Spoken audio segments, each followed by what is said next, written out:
painless.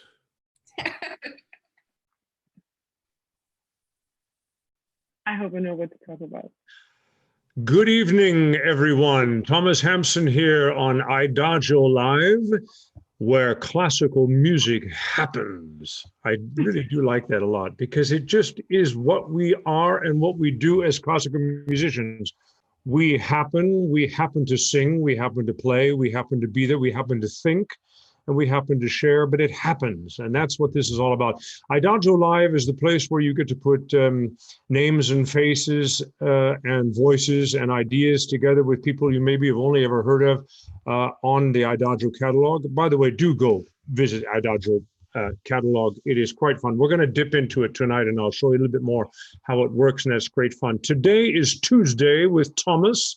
Ergo, the world of song. And I have invited three extraordinary musicians that I've gotten to know over the last couple of years in a mentoring relationship, sometimes brutal teaching relationship, but they can talk about that. We know each other because of the wonderful Schubert Week program at the Boulez-Saal at the Barenboim Said Academy in Berlin every January, usually the third week of January. And that program has been curated and is in partnership with the Lied Academy Heidelberg under the auspices of the Heidelberg Frühling Festival, which yours truly is the artistic director, actually of both, but especially of Heidelberg. And these young people, young colleagues in the left corner, I think your name is showing, but I'll say it anyway, Theresa Pilsl and Ema Nikolovska and Daniel Gerzenberg, have been studying song with me for a couple of years, both intensively in the Schubert world, but also other songs. And they're really quite extraordinary folks. And I thought tonight, we're just going to look at next gen. So I'm trying to get out of this. I'm just going to keep the conversation going, but I really want you to meet these extraordinary young musicians and singers and Daniel, pianist. We're going to start with Daniel Gerzenberg. He is our pianist, our anchor, a great thinker, a wonderful curiosity to life and to music as the arts. And I asked each one of them to actually offer me a song list, what they'd like to talk about as sort of something to get us going. Now, for various reasons, the list is not being shown right now. It will in post-production show up. If you want to know what we're talking about, I'm going to show you on the IDAGIO website anyway, but I have posted it tonight on the hamsongfoundation.org website, as well as the Hamsong Foundation Facebook, as well as my personal Facebook, as well as the Heidelberg Lied Academy, or probably the Heidelberg Frühling Festival, which is sort of the hub. In fact, it is what we're creating, a Lied Zentrum in Central Europe, which is very, very exciting, but we'll take another show for all of that. So these links, what we talk about in terms of songs, you can find them there, but we will make sure that you wonderful IDAGIO lovers and watchers will get them as well. So Daniel, you surprised me, actually. It's surprise and not surprise. You suggested a composer that I absolutely... Is where classical music happens. Hold on, sorry. What happened? Nothing. All right. Thank you. Yep. We are live, and that means there's bumps along the road, which is good. George Crumb would be, by any definition, titled an avant-gardiste. Very modern. He's now, 84, 5 years old? I have met him a couple of times. I've sung his wonderful American songbook, parts of it, which is a sort of a modern continuation of what Mahler was doing with the Descant und Wunderhorn, a sound landscape that is of extraordinary fantasy. One of his works that was unknown for quite some time and is now becoming better known, and in fact has had some marvelous recordings, is Apparition, based on poetry by one of my great idols in life, Walt Whitman. And you suggested this, which kind of surprised me, because we've done so many other things. Well, I don't know. Why? You go, talk to me. Why do you like song, for crying out loud? Well, just to think about George Crumb, to me, this cycle Apparition is just such a landmark in contemporary music, and specifically in contemporary song. and the compositions and the music and the sound that this cycle offers is just something that I haven't experienced before knowing it.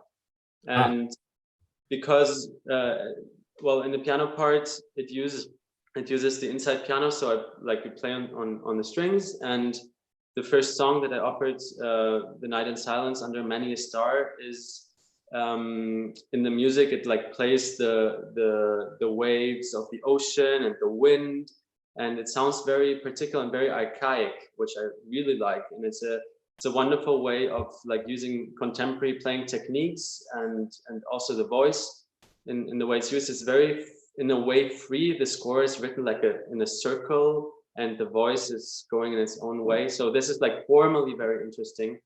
And from the content, it's the poetry of Walt Whitman is just very, very profound. And first of all, have you performed this? Yes. Ah, fantastic. I would love to hear you do that. Would you like to read the poem? It's a wonderful poem. Yes, I have it actually here.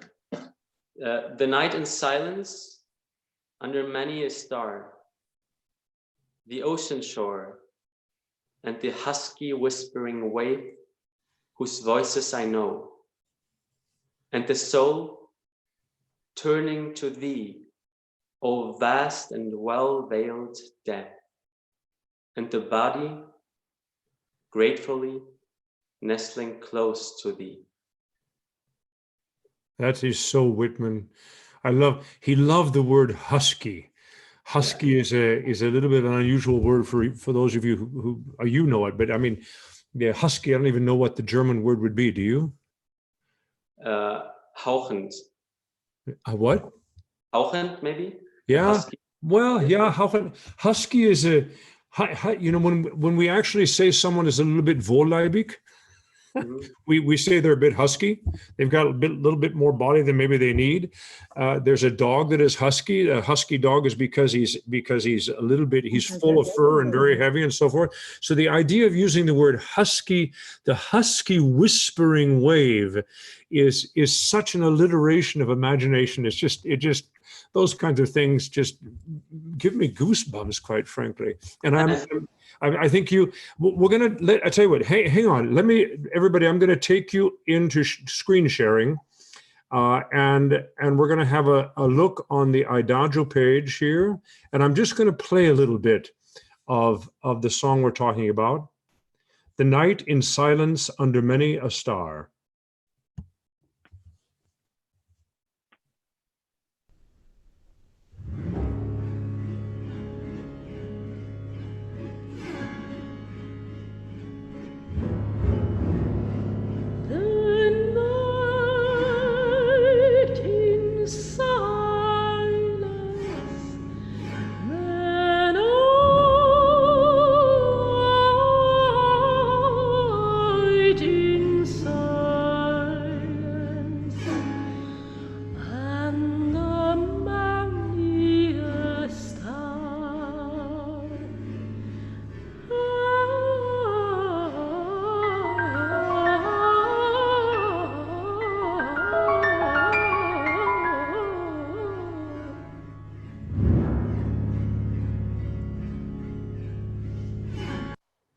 Well, I know it's very cruel to do that, but this isn't a radio show. But I wanted to give everybody kind of the landscape.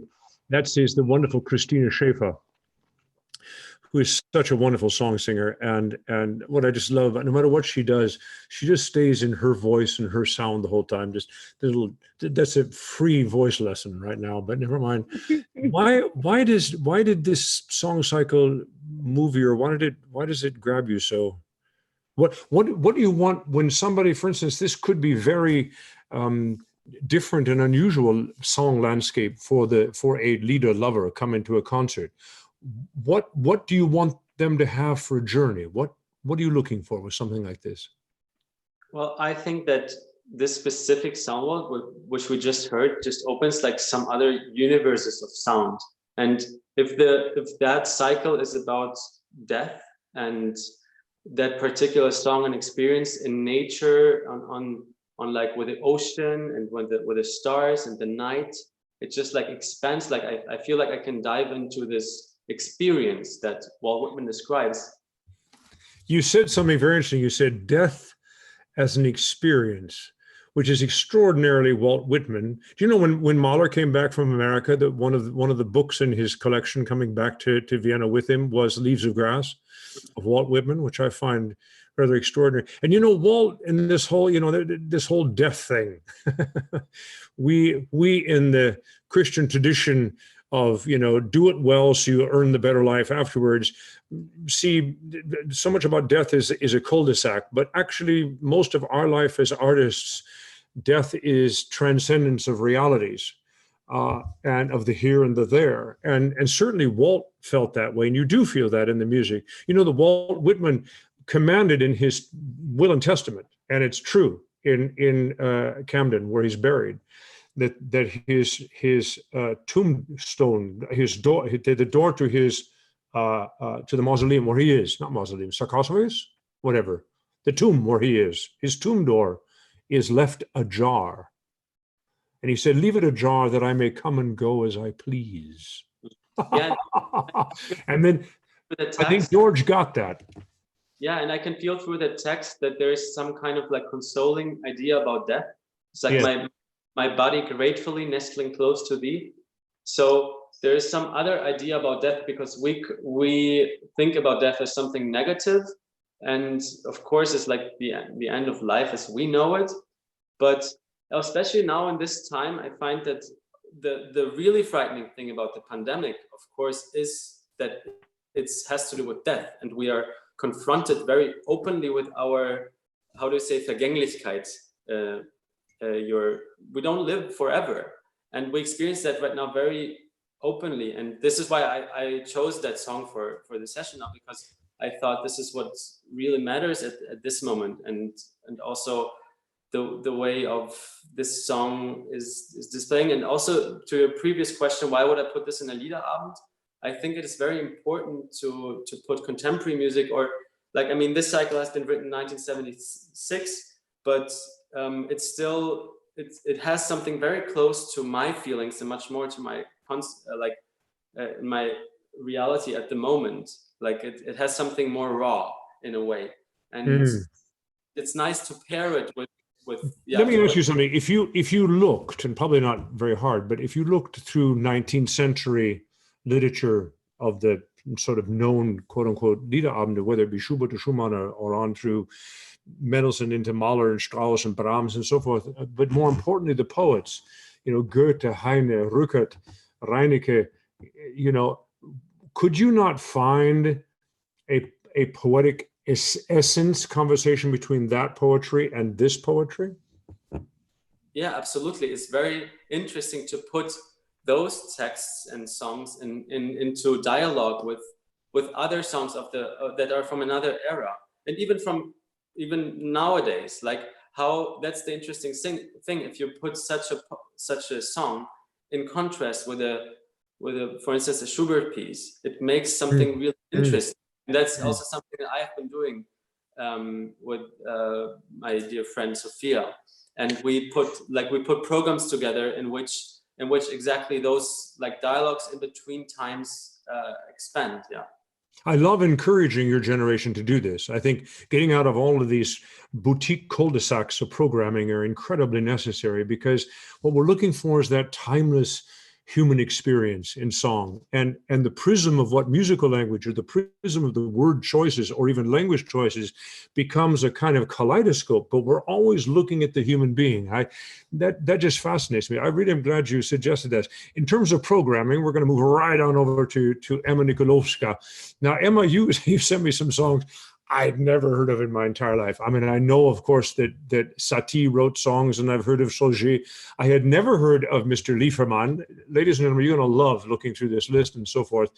And we've only worked on German literature together, so it was wonderful to have all this French literature. You know, and there's all sorts of reasons. But you know, tell me about your life in song. Well, I really love song. Because to me it is one of the simplest and purest musical expressions that there is. I mean, you have this instrument, the voice, flesh and bones vibrating, and then the piano with its wood vibrating, and the pianist is also vibrating, and everyone in the room is vibrating and making this experience together. And it's that kind of intimacy. It's something that I guess the reason that I've been drawn to song is because it reminds me of who I am just as a human. It gets me back into I guess primitive feelings and a sense of groundedness. I mean, during this time, primal feelings. Sorry? Primal feelings.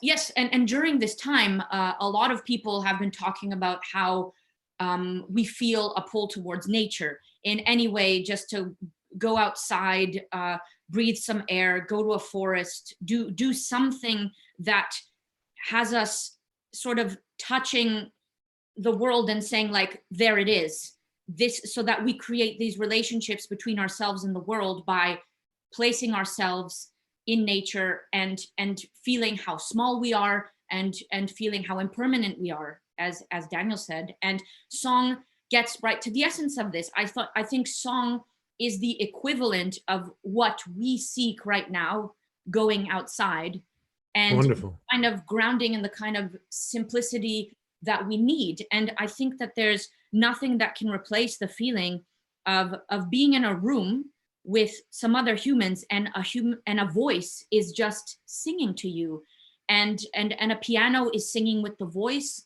That's so special to me. And I think that where this comes into with programming is, well, that context is everything, and you can take an audience on a journey with you through different aesthetics in poetry, different aesthetics in eras, and it could be, anything from, Hildegard von Bingen to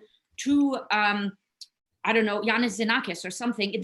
There are connections all over the place because we have the voice and the text as this grounding point for all of us. And that's why the programming can actually create dialogues with humans who once existed, but they're still within us, and they remind us of our humanity because we can participate in all of human history through singing song and through these incantations of poetry and text. And so again, and also how this feeds into humor with the Lieferman, these other things. Humor is also essential. If I can back up just a little bit, when you talk about all the vibrating bits, our bodies, the piano, the room, the people, and you've got this sort of electricity going on. I think most concert goers will get what you're talking about. Yes, that's true. And then you say, but it comes from what's being sung, from the voice. But in some ways, the way you've described it, somebody has to sing it, but it's really more about putting it into the collective consciousness at that moment. Somebody's got to sing it. We're the singers. We make that which we've chosen to make audible right there in that moment, so that all of us can be in that orbit for 3 or 5 minutes, and have that self-reflection the way you've just described it. I think that's it's a wonderful description. Ladies and gentlemen, can you imagine how fun it is to work with these guys on songs? I mean, I just want to throw it in right now. This is great fun. You were just starting into humor. I realized we had the Schubert song as well. Now, talking about all of this and the contemporary music and the real emotions and the feelings you have and all that, and all of a sudden, here's Schubert. Now, I don't know how many times I've been offered or asked in an interview, so Mr. Hampson, what do you think Schubert has to say to us in the contemporary world today? And I find that kind of question slightly irritating, completely understandable, because I always feel very concerned to try and understand Schubert in his day more than the other way around. But after all you've just described as a contemporary experience, then here's this wonderful Schubert, Das Weinen. Should we just listen to a little bit of that for a minute? I'm going to go back into screen share and share my Adagio, and we're going to listen to a little bit of Opus 106 or Deutsch number 926, Das Weinen von Schubert. And we would like you to believe it was written yesterday.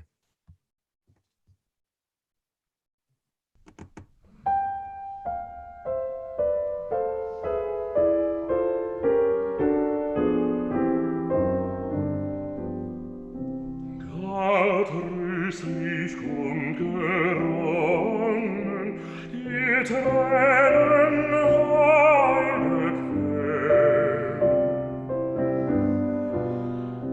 Recht wie ein Heilungsbrunnen, so bitter, heiß und hell.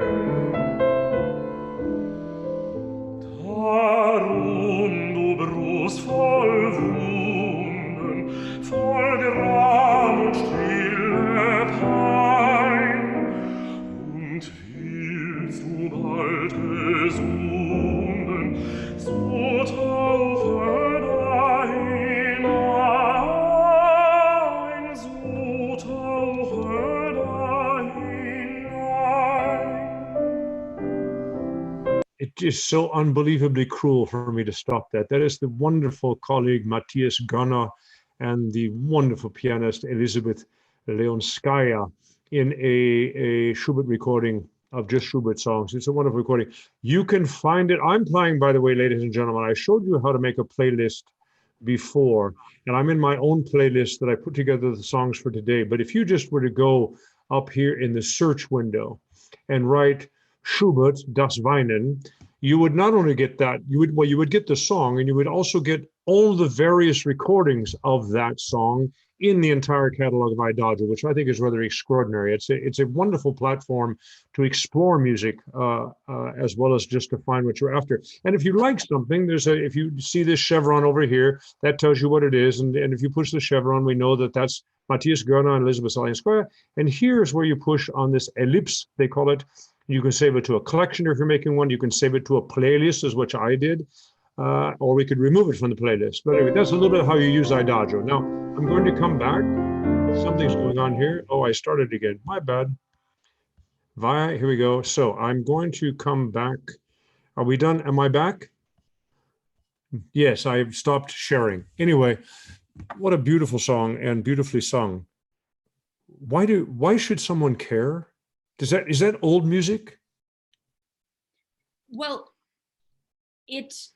I think we only hear it as old music when we create expectations and when we put it in a certain historical frame. But I do think it's possible to hear music beyond its time period. And again, going back to programming, that's what programming can enable, how you choose to proceed or follow a song.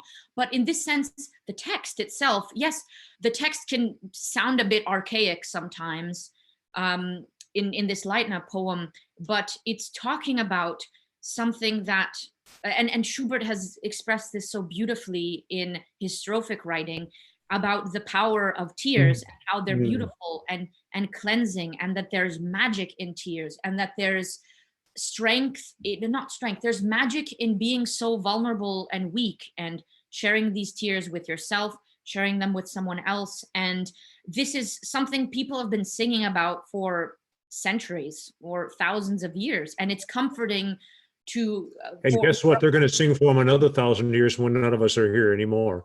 That's what all this is about. It's just what we do. And it's like that beautiful poem, you know, and I actually don't think the poem of the Whitman they heard is actually about a near-death experience. I don't think it's about embracing your own death. I think it's about embracing the journey of our life, which is absolutely death as well as life. And if we accept that, our life is richer. If we cry, we're going to be happier. If we're happy, if you know the good times, know the bad times, know the emotions that we go through, the cathartic realization. I mean, it's all quite wonderful stuff. Miss Pilsl, what do you think about all of this? What did you send me? What did you want to hear? Oh my goodness, we have a little Brahms here, we have a little Strauss here. Yeah, I guess was so hard. It was so hard to pick one song or even 2 or 3 songs. I would love to just put up a playlist with like 100 songs or even more. But, by the way, ladies and gentlemen, I've just been told that the songs we're talking about are now in your IDAGIO Live video box, but nevertheless, still where I told you they'd be. Go ahead. Sorry, Theresa. Yeah. Yes, too many songs. I've always said there's too many songs. I cannot live long enough to sing all of the songs that interest me or live. And like that. And that's a little bit of a redundant statement at my age, but for you to say that, it grabs our attention. No, it's like that. I don't think I can ever sing everything I want to sing. But when you asked why do we love song, I tended to just say I just love it. It's so beautiful. And then I thought about it.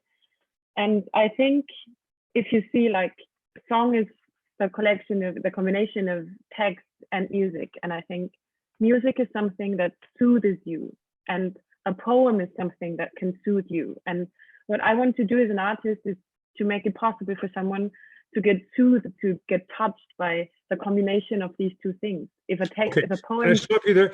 Take us when you said soothe, and you've said something that touches me. What is it we're trying to tell somebody or invite them to experience? Soothing sounds like you're upset and want somebody else to call you down, but I think you mean the word soothe to give you a sense of center, a sense of balance. Yeah. Is that what you're thinking? Yeah. So, yeah, totally. So, and soothing is one thing, and being touched by something is something else. So flesh those out for me. Yeah, I think it gives you a hold, something to stick to. And I mean, especially in times like these, that's why I choose Morgen, because Morgen for me, it's kind of the incarnation of hope, of, you know, whatever is going to happen, however this pandemic is going to take, how much time this is going to take, tomorrow there will be sun again. It doesn't matter what is going to happen, but it's going to be all right. It's kind of a Buddhistic way of seeing life. No matter what's going to happen, you will be all right. The world is going to be all right. People will sing Strauss in 200 or 500 years, and everything is going to be fine. And this is something I think song can give to anyone. And this is what I experienced. And when we were talking about this programming, what Daniel and I did in a concert last year, right around that time in May, we had a Liederabend, and we did it not in the usual way of collecting like all the Schumann songs and all the Schubert songs and all the Brahms songs, but we tried to make associations between pieces and to wander from one feelings to another, and to create a storyline within these texts. And even if I don't know if anybody at the end got the complete story we wanted to tell, like the person who is going through all that feelings in a different song, we really experienced that this touched people a lot, that we could get them and put them on our journey. And I think did you have a chance? So important.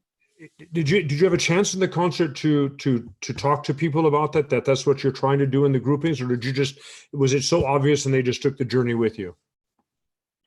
There was kind of a moderation in front of the blocks, so we had a bit of, it was not us talking, but someone who did the moderation, and I think this is something we have to do a lot more in lead programming. We cannot always do the same cycles and all the same. So I mean, I choose Strauss Morgen and I choose Brahms und im Tale. It's quite common songs in comparison to the other two. So I may not say too much, but I think it works.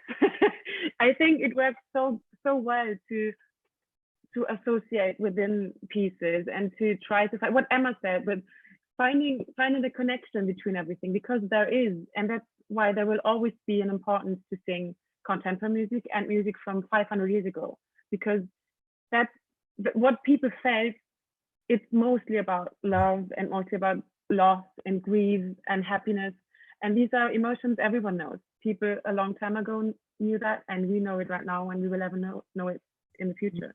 Now, we've had a little bit of Walt Whitman, who's taken us into transcendence, and we've talked about death, and we've had Das Weinen von Schubert, which is incredibly beautiful.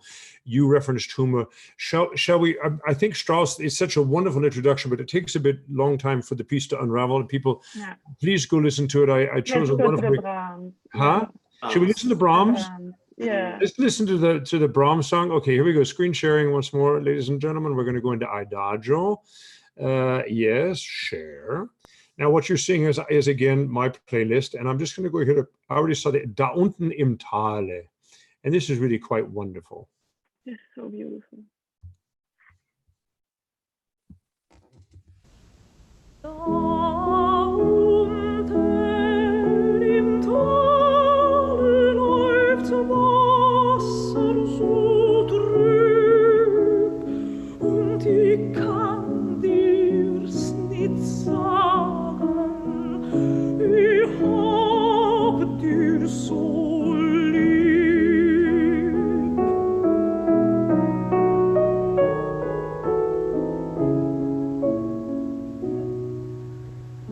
Sprichst allweil von Lieb, sprichst allweil von Treu, und a bissele Falschheit is auch wohl dabei.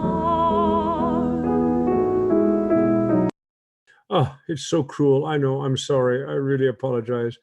So why are we all sitting here rolling back and forth and feeling good? And half the people listening are going, oh my God, that's so beautiful. That was, of course, the insurmountable, indomitable Elisabeth Schwarzkopf and the incomparable Gerald Moore.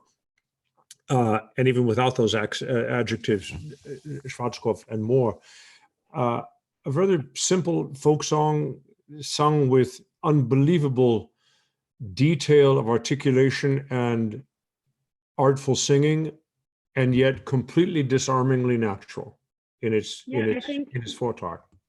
That's what's always crazy about this song. It's 12 bars, I think, and it's a whole word. It's 12 bars of one life, I think, in this song. I almost cannot listen to that without crying. Daniel and I, we did that so often, and we cried so often hearing it, because it's almost everybody. Do you sing knows. it in recital?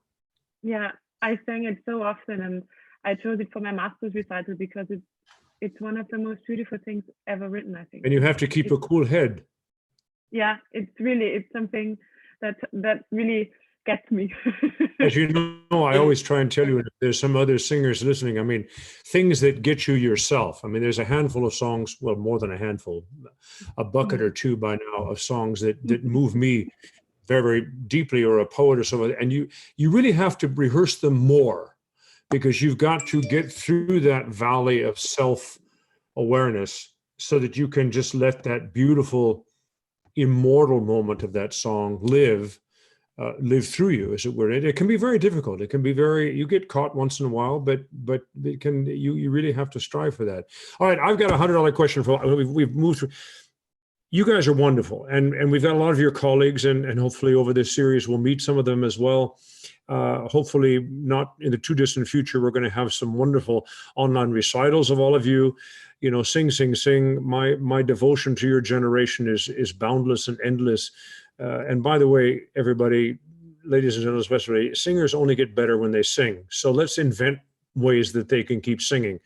I refuse to capitulate to some stupid damn virus, as if that's supposed to stop the completely natural interchange of artist and public in a world called classical music. So we'll invent some new ways. But beside that, what I really want to ask you is, why are you guys so wonderful? Why do you have so many wonderful colleagues that want to be musicians and even professional musicians? And yet we don't see a lot of your colleagues that aren't studying music coming to your concerts. Well, with this whole idea of the next gen of public and concert goers, are they only online interested, or is it just pod interested, or just radio? Do you think that your generation or around your generation, I don't mean to make you completely responsible for your generation across the entire world, but you know what I mean?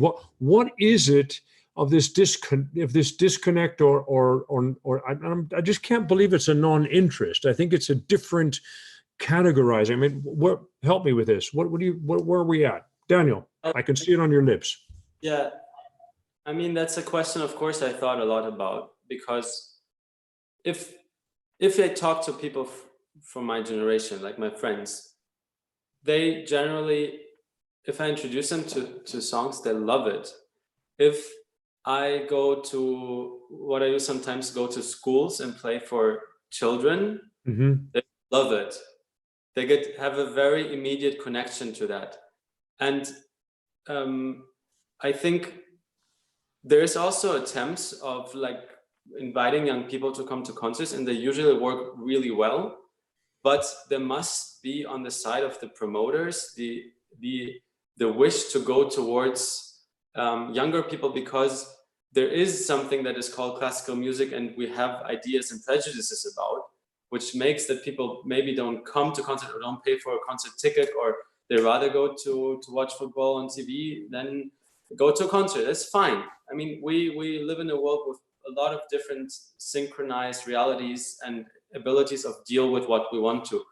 But I think we have to invent ways in which we can communicate with our generation, and it's also very much upon our task, because we speak this language and it's our people, and it's also much more fun as a performer to play for people of my age, like in all ages, of course, but like at one hand we have a very much like, it would be nicer to, in a way, to have younger public, but we have this possibility, I think, very much in art song, because one thing that I wanted to say is that we speak, when we do such a song, of like very general topics, like as we had death, separation, crying, sorrow, hope. Those are things that we all experience and that we all know, and they don't change from time to time. They have variations, but we all experience those, and we're able to sensibilize for those feelings and ideas. And it's so important that we share this, and it's also our duty to do this. But we have to think about creative ways how to do that. And maybe this pandemic and this lockdown and this like general pause is a way of thinking about that, and also like changing something in the system about it. That we young artists also are able to share this on stages, and that we have the chances, and that we Good. Yeah. Yeah, good. Ema, what do you want to jump in on that, or sit out? I think I think a lot of people would really love art song, but they don't know it yet. A lot of people from different backgrounds, and I'm obviously very biased, but I think they would, because I don't see a huge difference between art song and what has been going on in pop music the past few decades or in the past century, or what people do in other forms. It's a marriage of text and pitch, or there's I think that there isn't enough of a connection being made between these different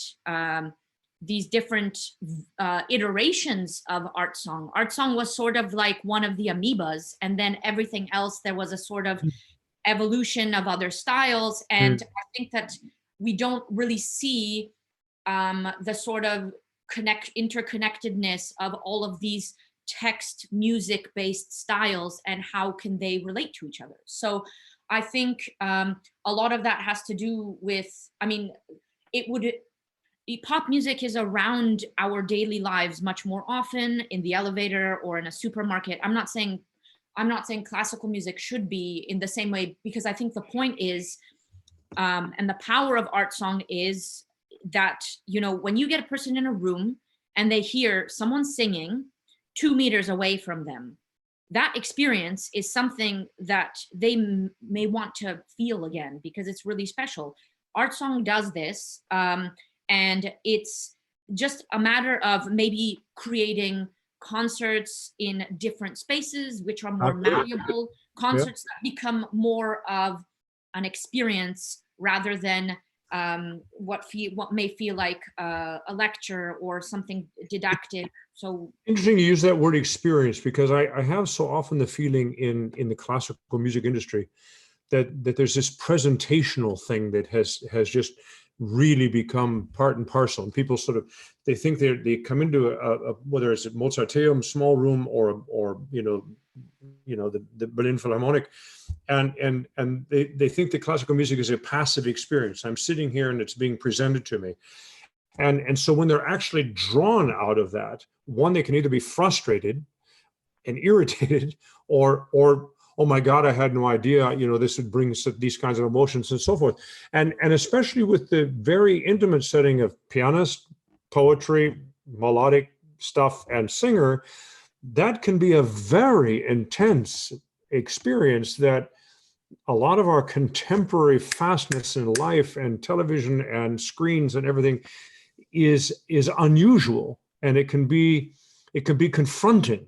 And I think we as artists have to be sensitive to that. I think that the programming is the key. The things we've talked about here should be talked about more in general, it seems to me. One of the reasons I love the whole streaming music phenomenon, the ability to stream is fundamentally exciting to me, as the fact that we can allow music of such substance to be so immediately available and disarming.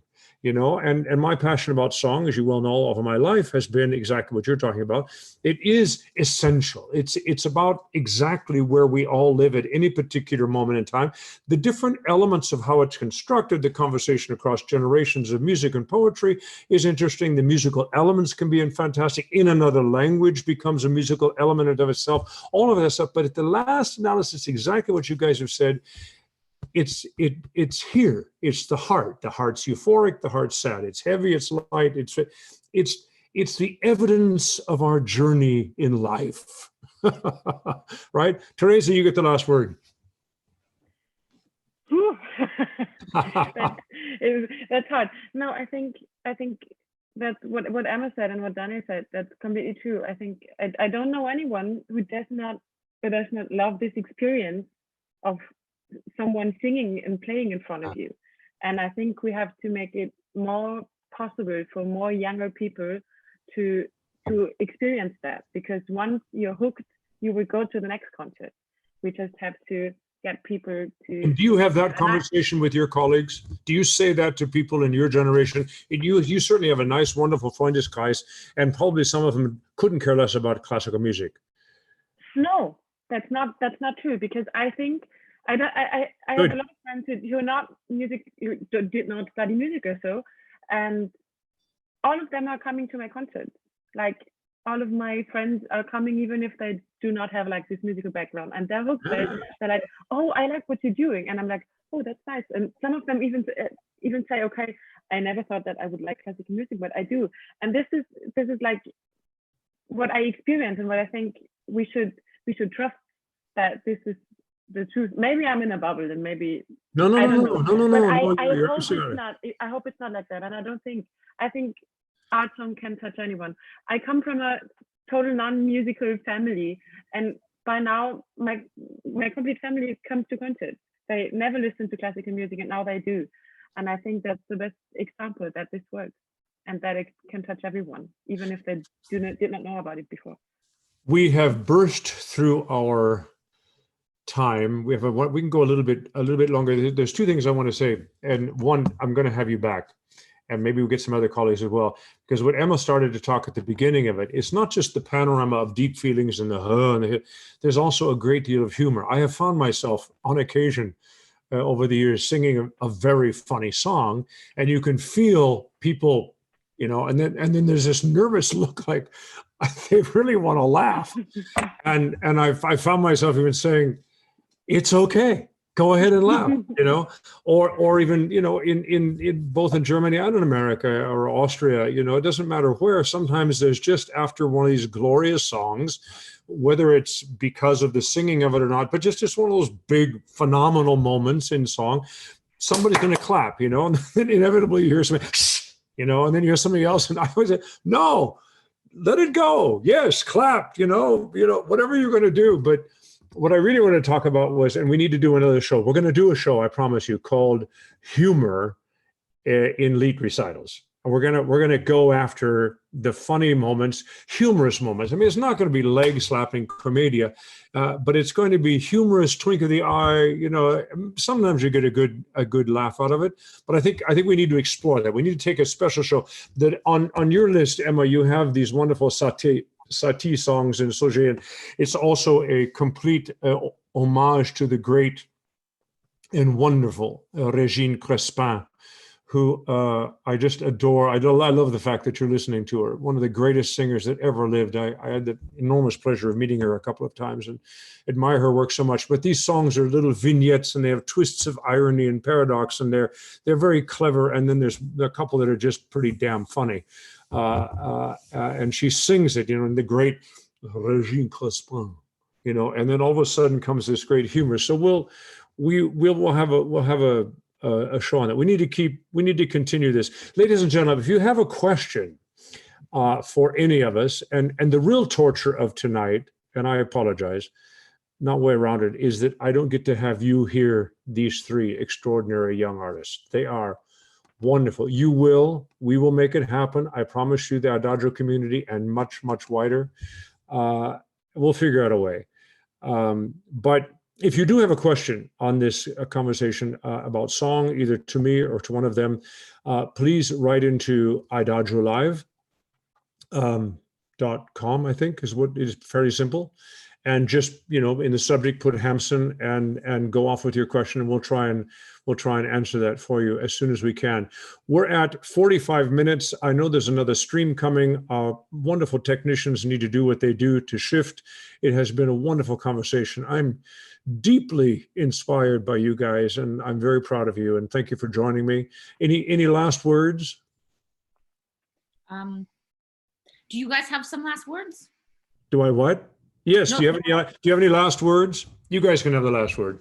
Go and listen to Alto and sing it yourself. Yeah. Emma.